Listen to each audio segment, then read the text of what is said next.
and start a verse. And I'm talking about 40 plus, 50 years. Yeah. Not men, women. I nearly recorded it. I should have. Just 3 nights ago, this woman, elderly, rapped from beginning to the end of the verse. And I'm like, oh my God. This thing is never going away, is it? So you can imagine how young she was when the song came out. Yeah. So she grew up on the song. And Great. Yep. Great. Now, so I've been thinking about what you guys did in the past. You know, you would sample some foreign beats and put your rap on it. Then on Masanaba, you did rap on high life instrumentation. Whose idea was that? Okay.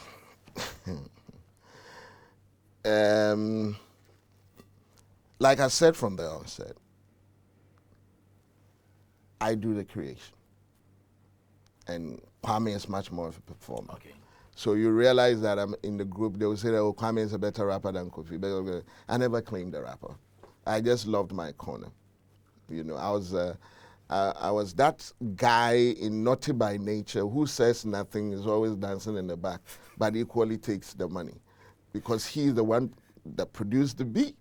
Okay. He's the one that recorded the vocal. He's the one that did the mix, but he's not performing it in the song, in the video. So they are like, no, sure. You get it. That's how it was. Kuami and I, we come from high life backgrounds. Okay. We started off singing before becoming rappers, even though we had elements of rap in our singing right from the start. Okay.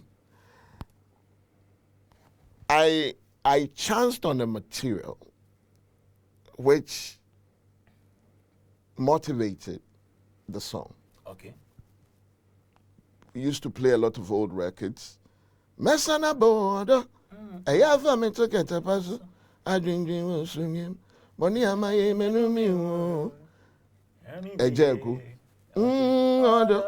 But then again, there was also that Ubekumi, oh, Ubekumi, where the Menyaka, Ubekumi, oh, I want Febe Frenny, Morianechi, Mena Messias, Machinchi, Manantim. It was the theme song for an ad which used to run on radio a lot, Nayak, Okay. KiDi. Okay.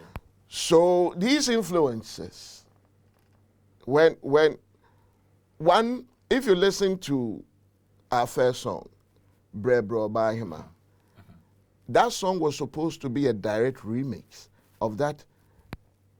Ain't no Bre Bro Bahima.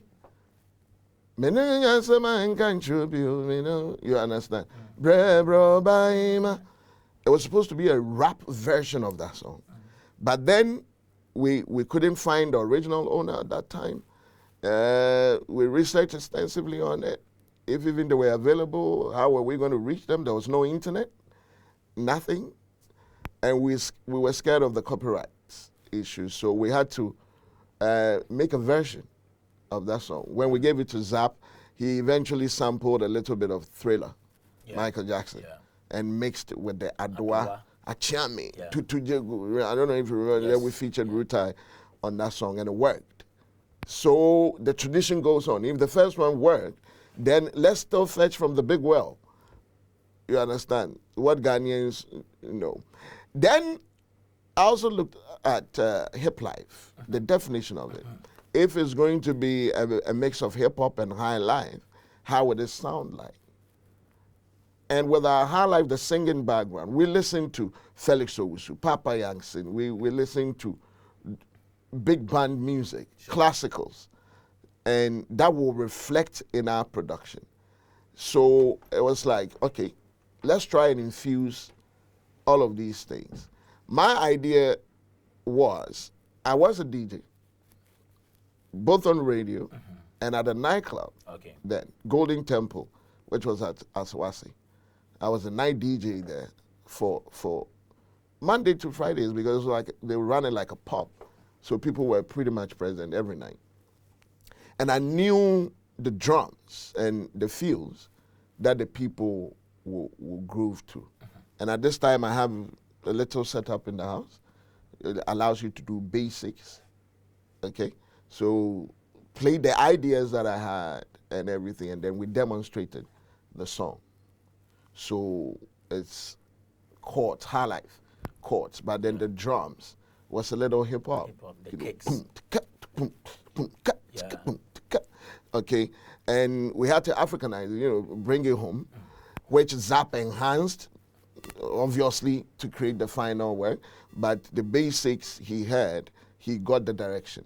Great. Okay, and then we put a little bit of dancehall in there because then Rutai, General Marcus, they were the names back there, and people were also warming up to dancehall. Yeah. So Yogi Dogi, who was also crazy about getting a feature, had that dancehall flair. In actual fact, well, everything Yogi sang, I wrote it. I wrote, performed it for him to learn and perform. Yes. Wow, him say, Put the melodies on I- that, when I- performed it for him to learn. when I say I have written a song, it's not in words, it's not on paper. It's in Perform. melody. So you listen and, Then you do. replicate. That's it. That's how I write. Wow. Yeah, so I'll give you a song to learn and perform, and that's my writing. Okay, so basically, we also called Nana Kuami, who I met singing R&B with all his might, sweating. His name, what was Nana Kwami's name before that? Okay, it was Nana Kwame, but he spelled it some funky way. Yeah. Yes, and I told him that I was going to give him a feature, which was going to make him blow. Yeah. Because we met at a show we played at Labadi. It was for a cigarette company. Was it Rothmans? Back in the day. No, it was Embassy. They introduced some green version of Embassy. Usually it was red and white. And this one was, I think, was minty, so it was green. So, and they used that for a concert at Labadi. So that's where I met Nana Kwame. Then we would come from Kumasi to live in Accra, but we were staying in a hotel, which is Sun Lodge Hotel at Tesano. So that's where we were lodging. And I asked Nana Kwame to come there. So the next day, when we were going to go to the studio, he came. So we all went to the studio, and that Boni Winipa, ain't in a Boni for everyone. This was demonstrated. We had sung it.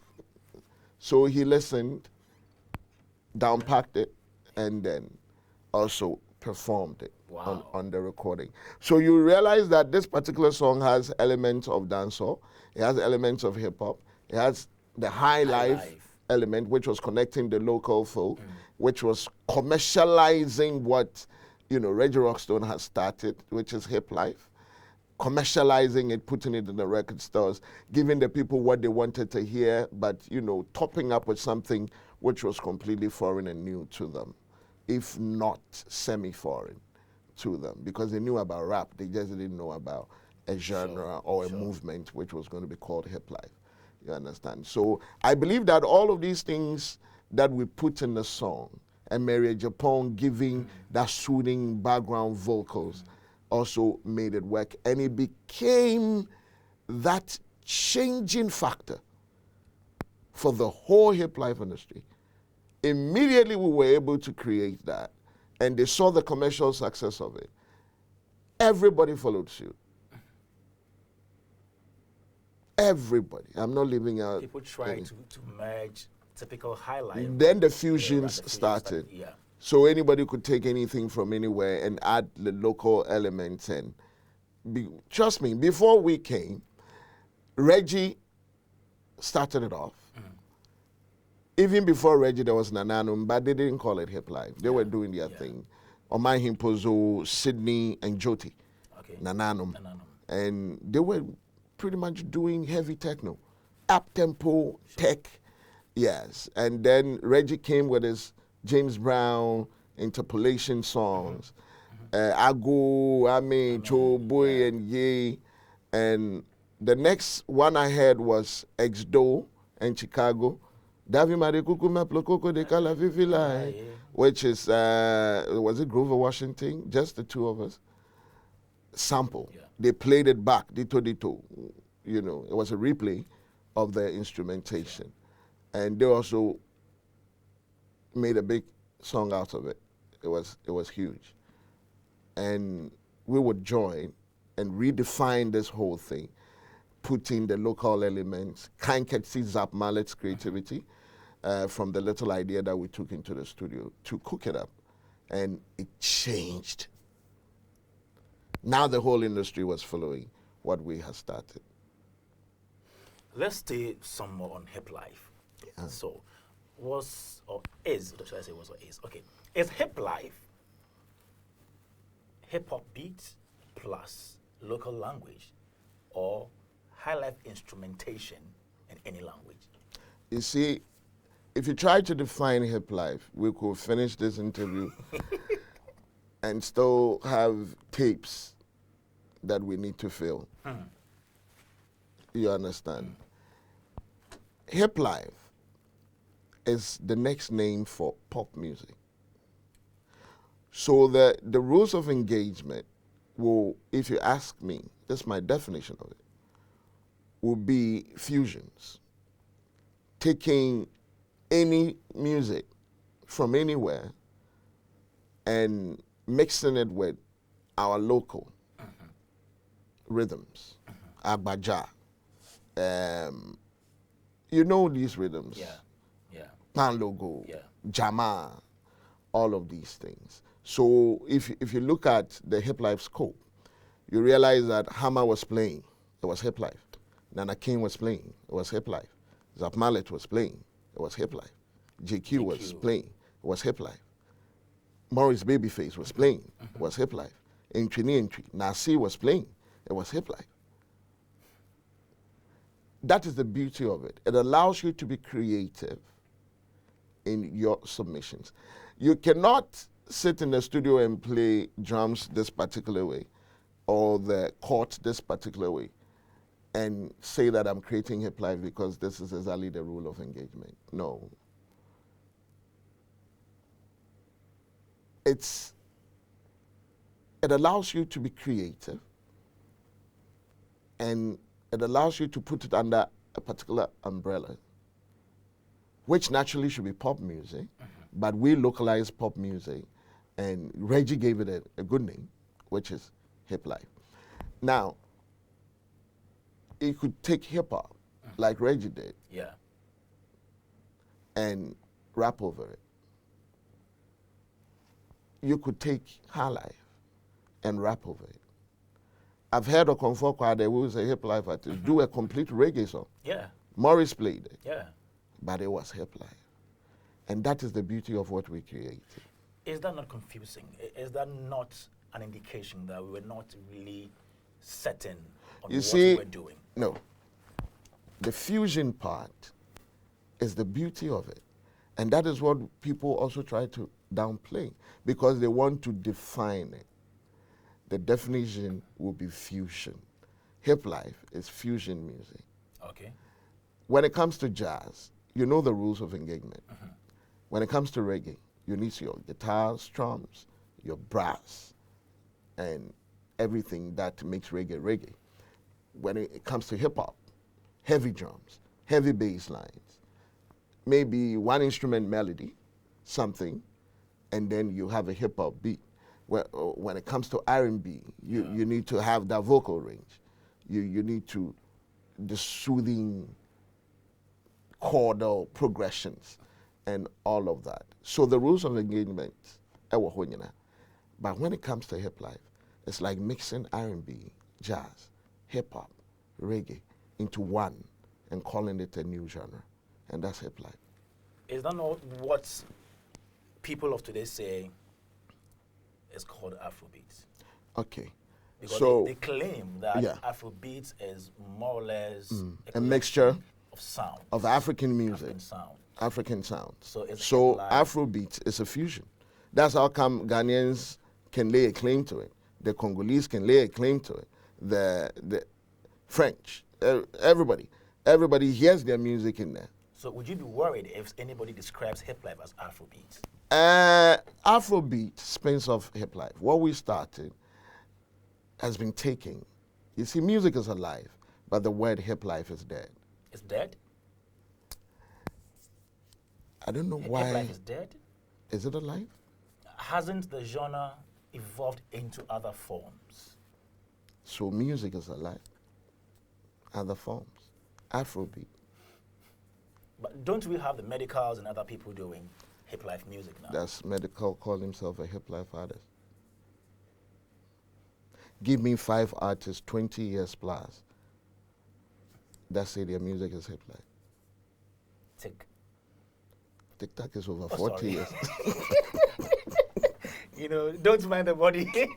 Mind the engine. TikTok is from my school. Wow. And you had the problem with a BBC documentary on hip life. Yes. Very misleading. What is wrong with it? It doesn't tell the story. I would have kept quiet if they chose to call it anything else but Hip Life Rewind. When you're doing a retrospection of something that